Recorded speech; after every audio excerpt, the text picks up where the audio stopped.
is this a rip the Band-Aid off type thing, dissolve the whole team? No. And Glenn really needs to find his quarterback because though Fields has shown brilliance, it's still missing a lot of things. He's got to find his people, Dave. Obviously he inherited a team, and he's got to find his people. Like I said yesterday, it's a very simple question. Do you want to play for this guy? Do you want to play for this guy in the New York metropolitan area or not? It's a very simple question. And if you do, then you got to focus more, because that's what some of these penalties are about. Practice better, play better. And it's that simple, because at some point you'll get cut.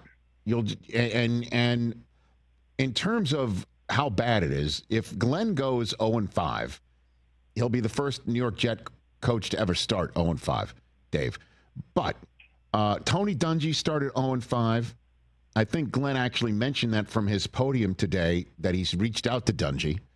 And the guy whose staff he just came from, and it's kind of crazy that you look at the Lions and it's just like, how many we didn't grow up in a world where everybody wants to be like the Lions. No.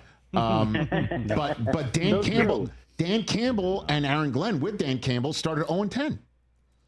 And nobody's talking about 0-10 in Detroit anymore right now. Can the Jets make those cuts, though? I don't know. Can the Jets give them the power to cut the guys and cut the dead weight? They may have no choice. Again, you saw that fumble. That's where the game went. Of like, you got to hang out of the football. That's fundamentals of like, if the Jets, if Woody gives them because Woody's back, if Woody gives them the tools and say you can make those cuts, it'll be the first time the Jets actually have some, I guess, Detroit Campbell moxie to get off the knees to make those things happen where we haven't seen that in a while. Dave, he does, like, again, and thanks for the call, Dave. I appreciate it, and Happy New Year to you too.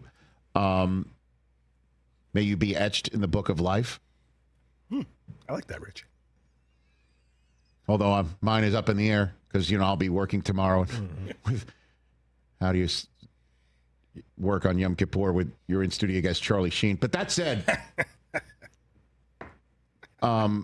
listen, if they keep making these mistakes, Aaron Glenn's going to have no choice but to start cutting people. You know what I mean? Like, what else are you going to? What else is there? Yeah. Right now, he's doing the right thing, which is I believe in the guys. They're my guys. We just got to go back to work and do better.